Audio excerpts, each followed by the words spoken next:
Hello दोस्तों, this is Shri Ram Agarwal. स्वागत है आप सभी का मेरे यूट्यूब चैनल सीधा कोचिंग क्लास में। जैसा कि आप लोग जानते हैं कि हम एक मैट्राइसिस के लिए वीडियो लेक्चर बना रहे हैं, जिसमें अभी तक हमने मैट्राइसिस के कुछ 7 लेक्चर्स देख चुके हैं। आज ये अपना 8वां लेक्चर है। आज के लेक्चर में हम मैट्रिक्स का जो रैंक होता है उसके बारे में समझेंगे। रैंक क्या होती है? रैंक समझने के पहले हम एक पॉइंट आएगा जिसको हम एलिमेंट्री रो ऑपरेशन कहते हैं। मैट्रिक्स के अंदर जो एलिमेंट्स होते हैं उनमें हम कैसे रो ऑपरेशन यूज कर सकते हैं या कॉलम ऑपरेशन यूज कर सकते हैं, वो देखेंगे। बाद में कैनोनिकल फॉर्म, हाँ सॉरी, रैंक के 2 फॉर्म्स होते हैं, एक कैनोनिकल एक नॉर्मल फॉर्म, उनके बारे में डिस्कस करेंगे। एंड ये रैंक वाला टॉपिक 2 वीडियो में बनेगा। तो आज इसका पार्ट 1 है, नेक्स्ट पार्ट 2 आएगा जिसमें हम और आगे की चीजें देखेंगे। अगर आपको वीडियो पसंद आता है तो वीडियो को लाइक करें, चैनल को सब्सक्राइब करें एंड वीडियो को अपने दोस्तों के साथ शेयर करें। तो चलिए स्टार्ट करते हैं अपना आज का लेक्चर। लेक्चर स्टार्टिंग ही कहाँ से होगी? हमारी लो एलिमेंट्री ऑपरेशन से या कॉलम एलिमेंट्री ऑपरेशन से। इसमें हम बात क्या करेंगे? मान के चलिए आपके पास कोई मैट्रिक्स दी हुई है, ठीक है। एक कोई मैट्रिक्स है जिसमें आपके पास m नंबर ऑफ रो है and n number of columns है। तो इसमें आपके पास कितनी रो हुई? R1, R2 and so on Rm। And similarly इसमें आपके पास कॉलम कितने हुए? C1, C2 and so on Cn। तो कुछ ऐसे ऑपरेशंस जिनका हेल्प से हम किन्हीं 2 रो को चेंज कर सकते हैं, किसी रो में कुछ नंबर का मल्टीप्लिकेशन कर सकते हैं, या किन्हीं रो में हम दूसरी रो को ऐड या सब्ट्रैक्ट कर सकते हैं। इन सारी चीजों को परफॉर्म करने के लिए जो ऑपरेशन यूज होते हैं उनको हम रो एलिमेंट्री ऑपरेशन या कॉलम एलिमेंट्री ऑपरेशन कहते हैं। अभी हम रो की बात करें तो मीन मतलब क्या है? एलिमेंट को चेंज करने के लिए, किसी रो या किसी कॉलम के एलिमेंट को चेंज करने के लिए जो ऑपरेशन यूज किए जाएंगे वो क्या कहलाएंगे? रो एलिमेंट्री ऑपरेशन। इनका हम बेसिकली यूज किस में करते हैं? जब हमको कभी साइमल्टेनियस इक्वेशन फाइंड करनी होती है, साइमल्टेनियस इक्वेशन का सॉल्यूशन फाइंड करना होता है, या कभी कभी हमको किसी मैट्रिक्स की रैंक फाइंड करनी, बेसिकली हमको जब रैंक फाइंड करनी होती है तब हम इसका क्या करते हैं? यूज करते हैं। हम कोई भी मैट्रिक्स को किसी दूसरी मैट्रिक्स के फॉर्म में कन्वर्ट कर देते हैं, जो कि क्या होती है? ए से इक्विवेलेंट होती है। इक्विवेलेंट मीन्स कुछ प्रॉपर्टीज जो ए में होंगी वही बी में होंगी, मीन्स जो बी में होंगी वही ए में होंगी एलिमेंट्री रो ऑपरेशन करने के बाद। तो हम मेन काम तब इसका यूज हम करते हैं जब हमको रैंक फाइंड करनी होती है। तो समझते हैं कि एलिमेंट्री रो ऑपरेशन कौन कौन से होते हैं, किस टाइप के होते हैं और कैसे परफॉर्म किए जाते हैं। तो ये है आपके पास कुछ 3 एलिमेंट्री ऑपरेशंस होते हैं, 1, 2 एंड 3। पहला एलिमेंट्री ऑपरेशन क्या कहता है? Interchange two row. Two row means आपके पास कोई भी R1 है, R2 है, 2 रो है, तो इनको आपस में आप इंटरचेंज कर सकते हो। अगर इंटरचेंज करते हैं तो जो भी वैल्यू आएगी उससे आपका मतलब रैंक में कोई फर्क नहीं पड़ेगा, ठीक है। तो 2 रो को आपस में चेंज किया जा सकता है। और सेम चीज यही कॉलम में भी चलेगी, 2 कॉलम को आपस में चेंज किया जा सकता है। Multiplied any row by k where k is not equal to 0। यदि हम चाहें तो किसी भी रो में किसी स्केलर क्वांटिटी k का मल्टीप्लिकेशन कर सकते हैं, या सेम चीज हम किसी कॉलम में भी किसी कांस्टेंट k का मल्टीप्लिकेशन कर सकते हैं। ये कहता है second elementary operation. Third elementary operation क्या होता है कि किसी एक रो R1 में हम किसी दूसरी रो R2 को कुछ टाइम मल्टीप्लाई करके जोड़ या घटा सकते हैं। मीन्स R1 को चेंज करना चाह रहे हैं हम, और कैसे चेंज कर रहे हैं? R1 change to R1 plus minus k into R2। तो यहां पास क्या हुआ कि हमने R1 को चेंज किया, किसकी हेल्प से? R2 की हेल्प से। क्लियर है बात? तो इन 3 ऑपरेशंस को हम क्या कहते हैं? एलिमेंट्री ऑपरेशंस कहते हैं। ये same as it is column में भी वैसे ही काम करते हैं जैसे कि रो में काम करते हैं। और एक चीज मैं बता दूं कि यदि आपने किसी रो में या किसी दो रो को आपस में आपने चेंज किया है, तो इससे उस दो रो को बस आप चेंज करोगे, बाकी सब एज इट इज रहेगा, बाकियों में कोई भी चेंजेस नहीं आएगा जब तक आप कोई ऑपरेशन यूज नहीं करते हो। सिमिलरली सेकेंड वाले में यदि आप किसी रो में किसी के का मल्टीप्लाई कर रहे हो तो वो के केवल उसी रो में मल्टीप्लाई होगा, पूरी मैट्रिक्स में मल्टीप्लाई नहीं होगा। एंड तीसरा है, यदि आप किसी रो को चेंज करना चाहते हो किसी दूसरे रो की हेल्प से, तो केवल ये रो बस चेंज होगी, ये वाली रो चेंज नहीं होगी, इसमें कोई चेंजेस नहीं आएंगे, ये जैसा है वैसे ही रहेगा। क्लियर है बात? तो ये आपके elementary row and column operation कहलाते हैं। इनको अभी 2 मिनट के लिए हम साइड में रखते हैं, इनका हम सीधे यूज देखेंगे जब हम रैंक फाइंड करेंगे। ठीक है, आई होप आपको elementary row and column operation समझ में आ गए होंगे। नाउ हम मूव करते हैं किसमें, रैंक में। यहां तक अगर आपको कोई दिक्कत हो, इसका एग्जाम्पल देखना चाहते हैं तो इसका एग्जाम्पल हम कुछ देर में रैंक में देखेंगे।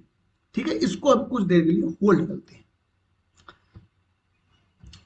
ना अब हमारा टॉपिक क्या है, रैंक ऑफ द मैट्रिक्स। ठीक है, रैंक ऑफ मैट्रिक्स का डेफिनेशन क्या कहता है, if A is the matrix of order m cross n, then rank of A is the maximal number of linearly independent column.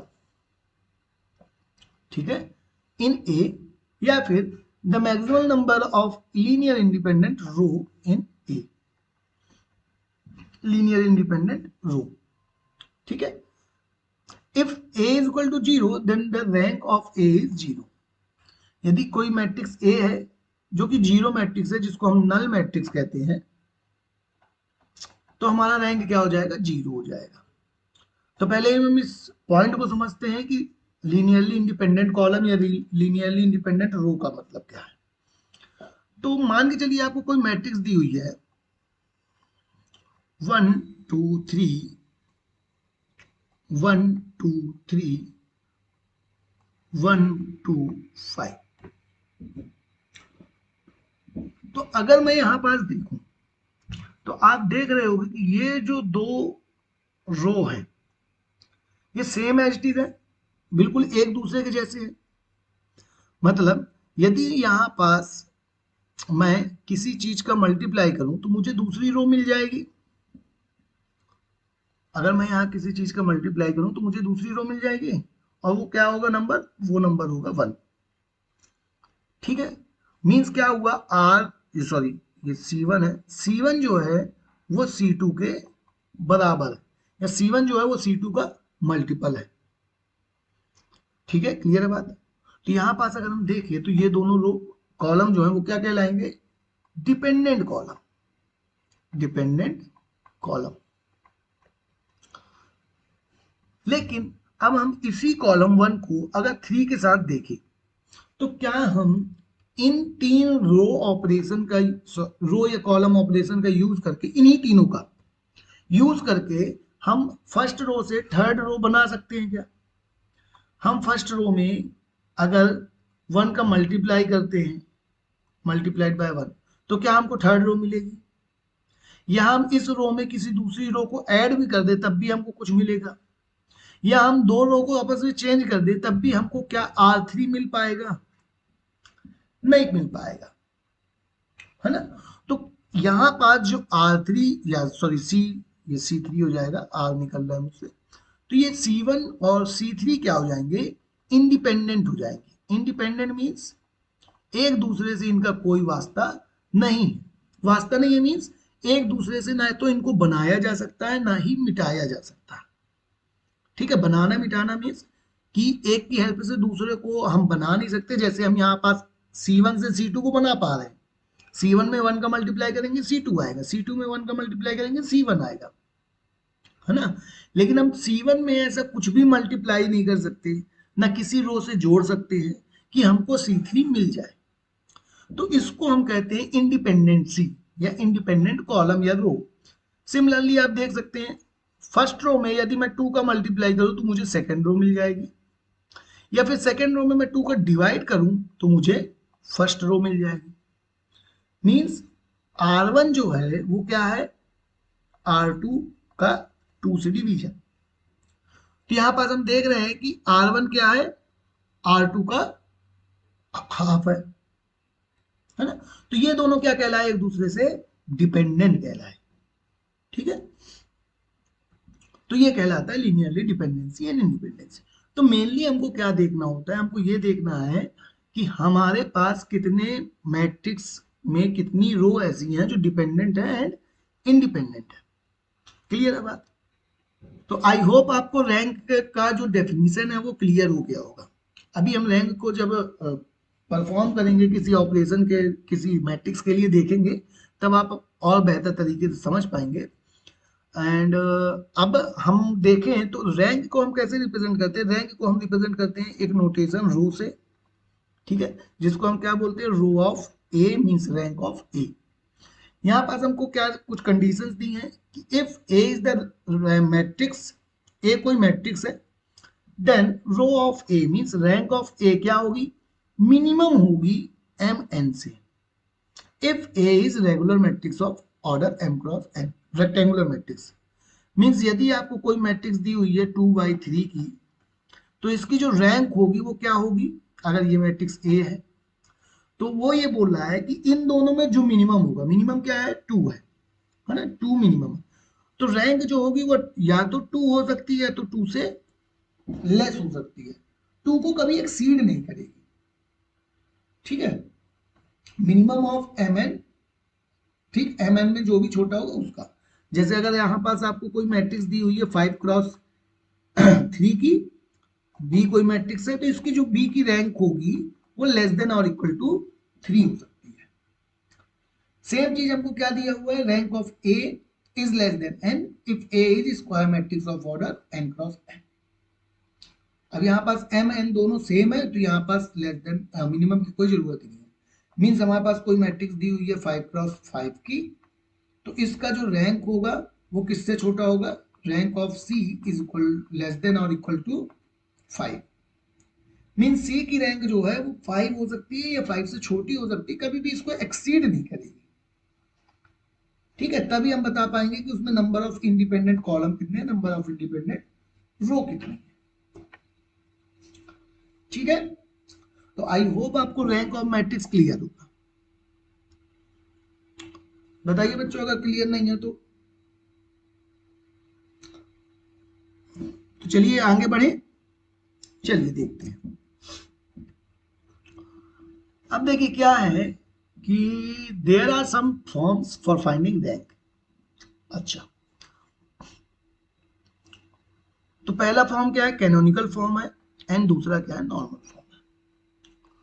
तो इनकी हमको जरूरत क्यों पड़ती है, उसके लिए हम एक छोटा सा एग्जांपल देखते हैं। यहाँ पास मान के चलिए मैंने क्या बात की है कि number of independent row and number of independent column, और वो हमको कब पता चलेंगे, जब हम उनमें कोई रिलेशन देखेंगे।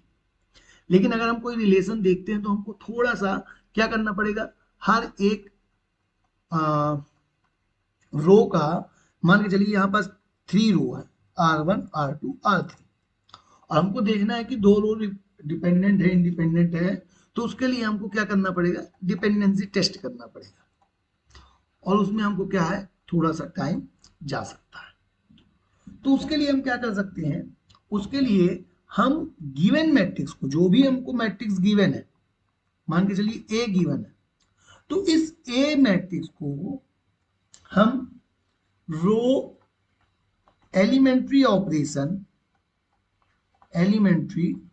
ऑपरेशन या कॉलम एलिमेंट्री ऑपरेशन का यूज करके एक दूसरी मैट्रिक्स बी में चेंज करेंगे, जिसका ऑर्डर सेम होगा भाई, और चेंज करेंगे मींस उसको कन्वर्ट करेंगे, और कन्वर्जन करने के बाद हमको जो नंबर ऑफ पाइवोट्स मिलेंगे, नंबर ऑफ पाइवोट्स मैं आगे बताता हूँ पाइवोट्स क्या होती हैं, जो नंबर ऑफ पाइवोट्स मिलेंगे उतनी ही हमारे पास क्या होगी, नंबर ऑफ इंडिपेंडेंट रो या कॉलम होंगे। क्लियर है बात, ठीक है।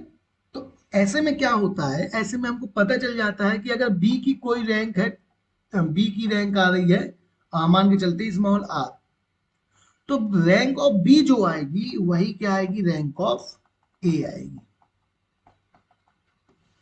ठीक है,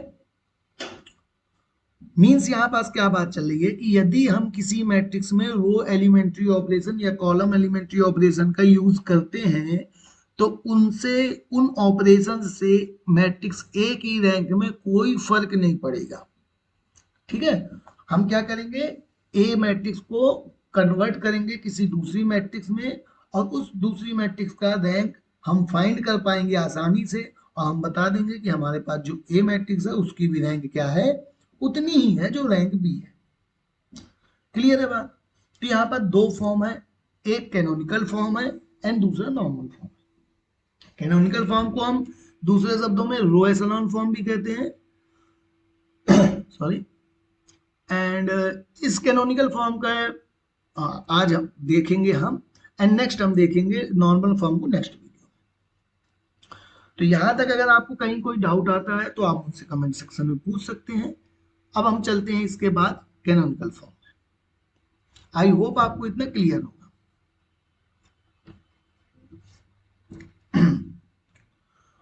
तो देखिए कैनोनिकल फॉर्म क्या कहता है, कैनोनिकल फॉर्म बोलिए या रो एशेलॉन फॉर्म बोलिए, दोनों सेम है।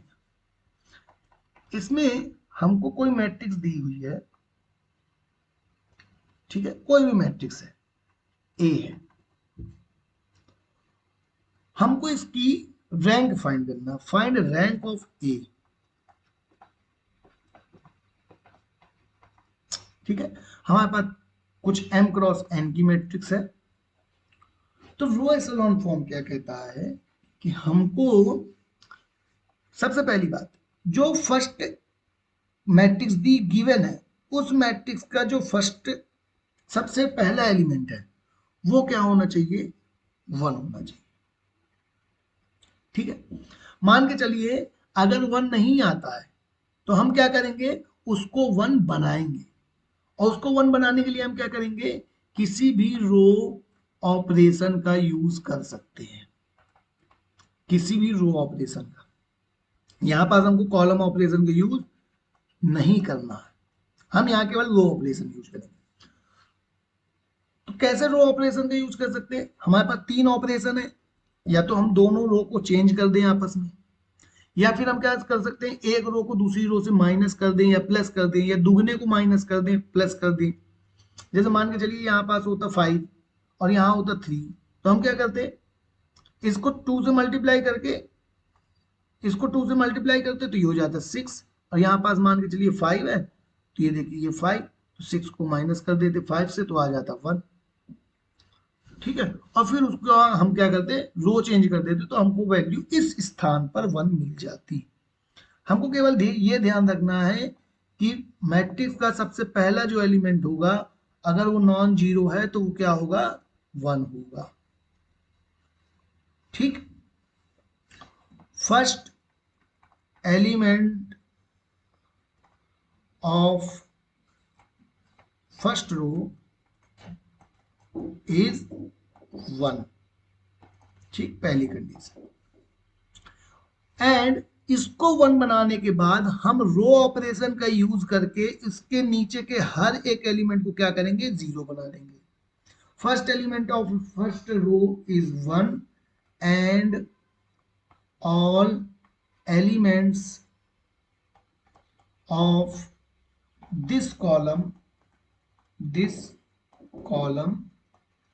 is 0।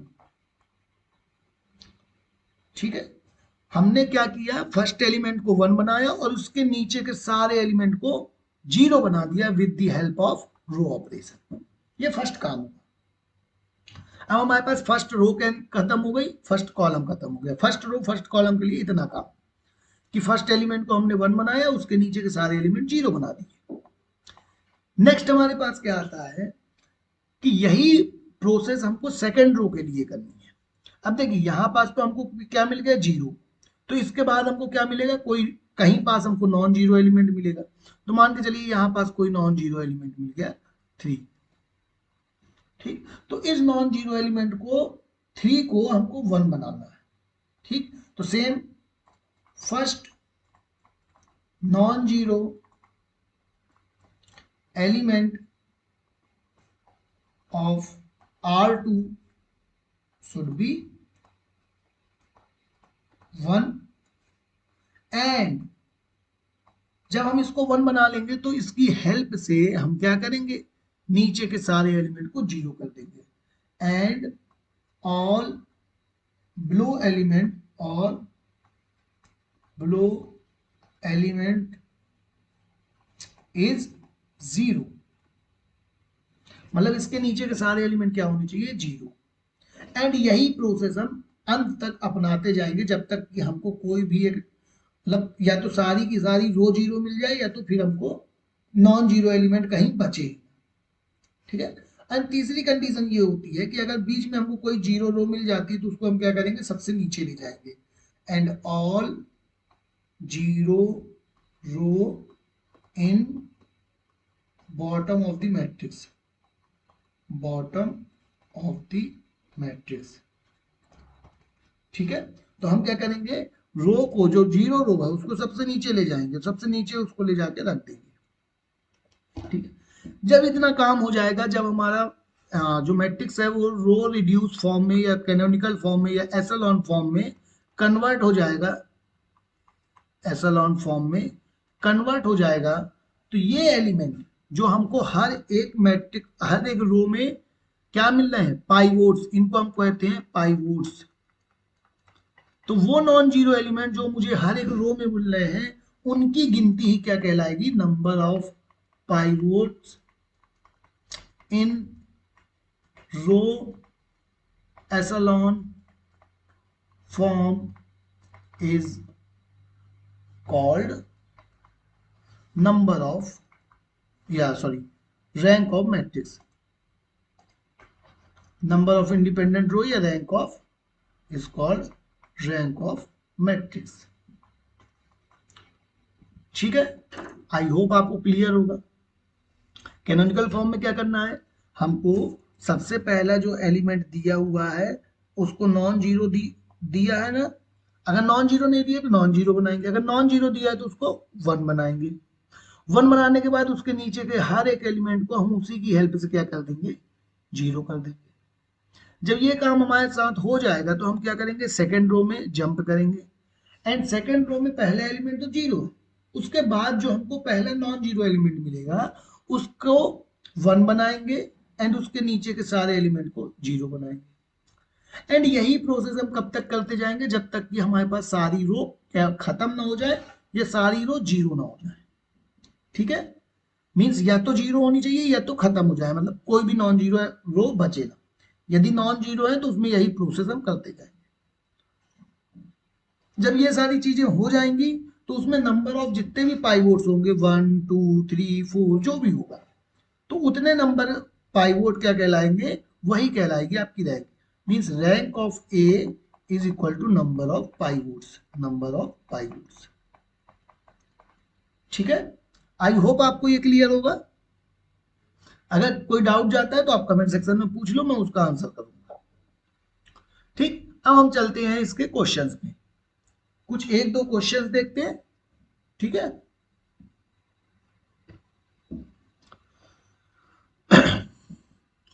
तो देखिए, यदि हम बात करें इस मैट्रिक्स की, हमको क्या फाइंड करना है, रैंक ऑफ मैट्रिक्स, ठीक है। And reduced row echelon form, reduced row echelon form, row echelon form, ठीक है। तो रो एसलॉन फॉर्म में चेंज करने के लिए हमको प्रोसेस एक बार रिमेंबर करें, तो हमको प्रोसेस क्या करनी है, जो भी हमको मैट्रिक्स दी हुई है उसका सबसे पहला एलिमेंट उसको 1 बनाना है और उसकी हेल्प से हमको उसके नीचे के सारे एलिमेंट 0 बनाने हैं।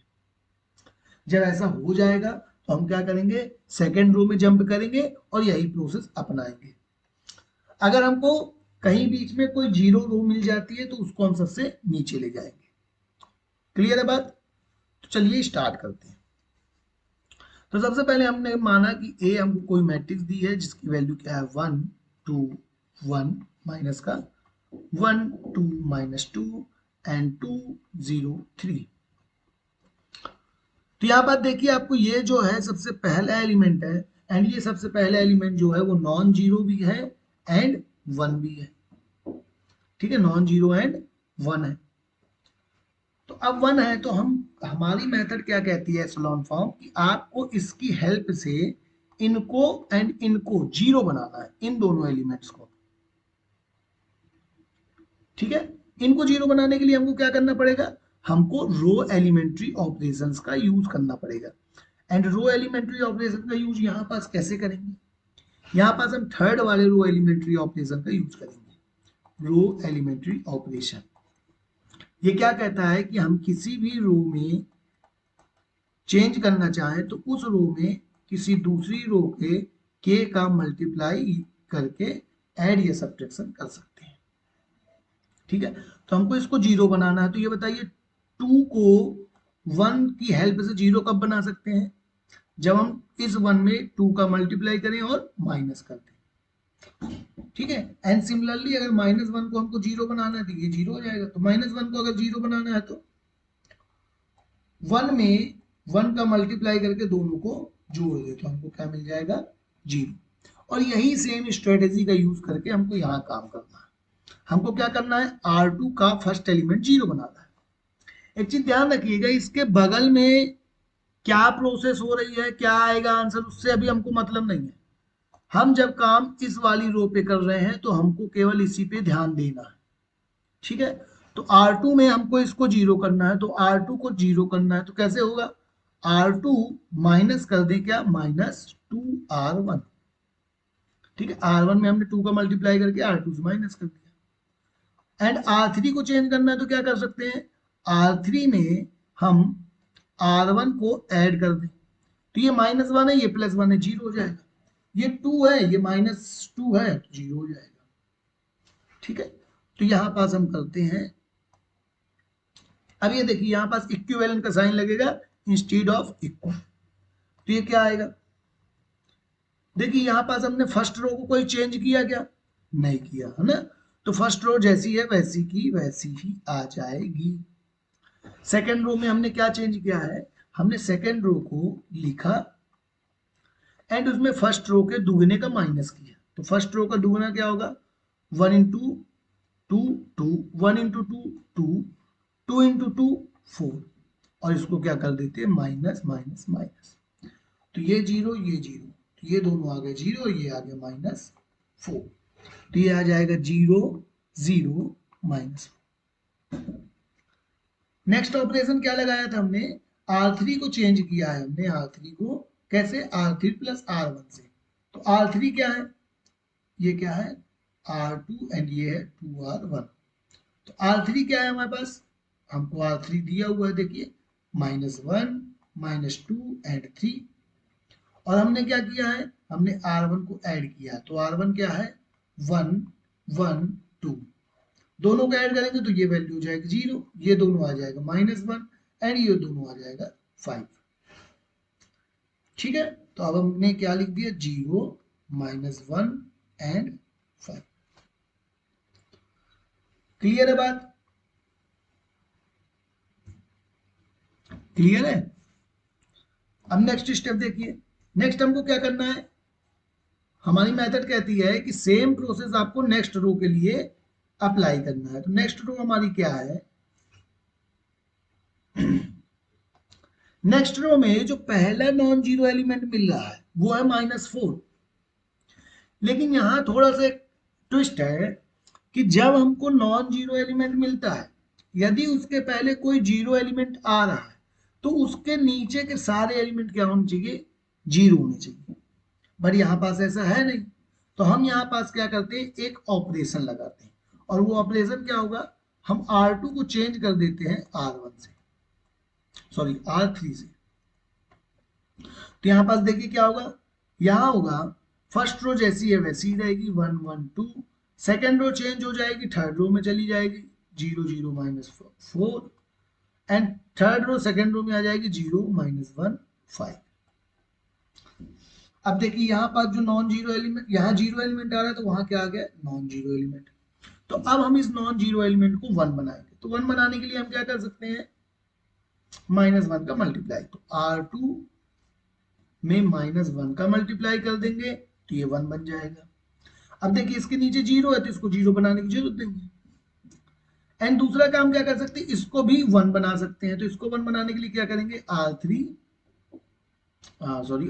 में मल्टीप्लाई डिवाइड कर दो -1/4 का। तो देखिए क्या हो जाएगा, R3 -1/4। तो आपको देखिए नई मैट्रिक्स मिलेगी 1 1 2, यहां पास हमने -1 का मल्टीप्लाई किया तो 0 +1 -5, एंड यहां हमने -4 का डिवाइड किया तो क्या आएगा, 0 0 1। क्लियर है बात। अब आप देख सकते हो कि यहां पास आपको 1 2 एंड 3 ये हमारे आ गए पाइवोट्स, और ये प्रोसेस हम यहां पास बंद कर देंगे, close the process, stop the process. क्यों हो जाएगी स्टॉप, क्यों हो जाएगी स्टॉप, क्योंकि अब हमको ना तो ऐसी रो बची हैं जिनके नीचे की वैल्यू को हम 0 कर पाए, और ना ही हमको नॉन मतलब टोटल 0 रो मिली है। ठीक है, तो यही पास जो हो जाएगा 1 pivot, 2 pivot and 3 pivot. Pivot का मीन्स ये होता है कि उस पाइवोट के पहले और नीचे पूरा वैल्यू 0, तो उसी को हम पाइवोट मान लेंगे। ठीक है, तो यहाँ पास 1 2 3 पाइवोट हो गया, तो rank of A is equal to number of pivot in reduced matrix. तो क्या हो जाएगा, नंबर ऑफ पाइवोट 3 हो जाएगा, तो इसकी रैंक कितनी आ जाएगी, 3 आ जाएगी। आई होप आपको पूरा क्लियर होगा कैसे इसकी रैंक 3 आई। एक एग्जांपल और करते हैं, उसके बाद आई थिंक आपको रो रिड्यूस फॉर्म का सारा चीज समझ में आ जाएगा। ठीक है, यहां देखिए, यहां आपको जो मैट्रिक्स दी हुई है वो कितने की है, ये मैट्रिक्स है, इसमें 3 रो है 1 2 3, तो इसमें 3 रो है, कॉलम कितने हैं 1 2 3 4, तो ये हो गया 3/4। तो आपके पास मैट्रिक्स कैसी है 3/4 की, इसको आपको क्या करना है, रो रिड्यूस फॉर्म में चेंज करना है। रो रिड्यूस फॉर्म चेंज करने के बाद हमको क्या फाइंड करना है, रैंक ऑफ ए। ठीक है, ये आपके पास ए कोई रैंक है। ठीक, तो अभी हम क्या करेंगे, सबसे पहला काम हमको टॉप का जो फर्स्ट एलिमेंट है, फर्स्ट रो का फर्स्ट एलिमेंट है, वो नॉन जीरो 1 होना चाहिए, तो ये 1 है। ठीक है, अगर ये 1 है तो हम क्या करेंगे, इसकी हेल्प से इसके नीचे के सारे एलिमेंट को क्या बनाएंगे, 0 बनाएंगे। तो देखिए 0 बनाने के लिए हमको क्या करना है, एक चीज ध्यान रखिएगा, हमको केवल 3 ही ऑपरेशन यूज करने हैं, R i change to R j, R i change to k R i, and तीसरा R i change to R i plus k R j, है ना। इन्हीं 3 रो ऑपरेशन का यूज करना है, इसके अलावा हम कुछ नहीं कर सकते। तो अब देखिए यहाँ पास हमको इसको 0 बनाना है, तो उसके लिए हम क्या कर सकते हैं, इस ऑपरेशन का यूज कर सकते हैं। कैसे, हमको R2 को चेंज करना है, कैसे, R2 माइनस R1 में यदि हम 2 का मल्टीप्लाई कर दें तो क्या होगा, 2R1। तो ये देखो, ये 2 है, ये 2 है, तो 0 हो जाएगा। एंड यहाँ पास R3 को चेंज करना है, तो R3 माइनस R1। देखिए ये प्रोसेस करते समय आप एक चीज ध्यान देंगे, आपने जिसको 1 बनाया है आपको केवल उसी की हेल्प लेनी है यहां। ठीक है, अदर किसी एलिमेंट की हेल्प नहीं लेनी, अदर किसी रो की हेल्प नहीं लेनी, केवल उसी रो की हेल्प लेनी है जिसको आपने 1 बनाया है। क्लियर है मेरी बात। ठीक है, तो अब देखो आपको क्या मैट्रिक्स मिलेगी, न्यू मैट्रिक्स। आपने फर्स्ट रो को चेंज किया है क्या, नहीं किया, तो ये आ गया 1, ये आ गया 2, ये आ गया 1, ये आ गया 3। सेकंड को क्या किया आपने, सेकंड रो को पहले लिख लो 2 2 2 3, एंड फर्स्ट रो में ये R2 है आपका, एंड R1 में क्या किया है आपने, 2 का मल्टीप्लाई किया, तो ये हो जाएगा R1, देखो 2 1 जा 2, ये 4 एंड ये 2 एंड ये 6। अब आपको इनको माइनस करना, तो ये किया माइनस, तो ये आपका हो गया 0, ये आपका हो गया -2, ये आपका हो गया 0 एंड ये हो गया -3। तो जब आप इसको लिखोगे तो ये आएगा 0 -2 0 -3। सिमिलर प्रोसेस आपने किस में किया है, R3 क्या है आपके पास 1 -1 3 एंड 3 एंड R2 कितना है, सॉरी R1 कितना है, R1 है आपका 1 2 1 3।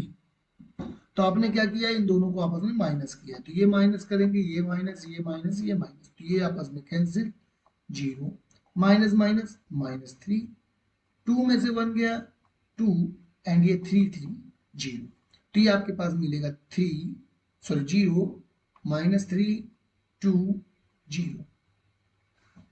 क्लियर है बात, आई होप आप लोग को क्लियर होता जा रहा होगा।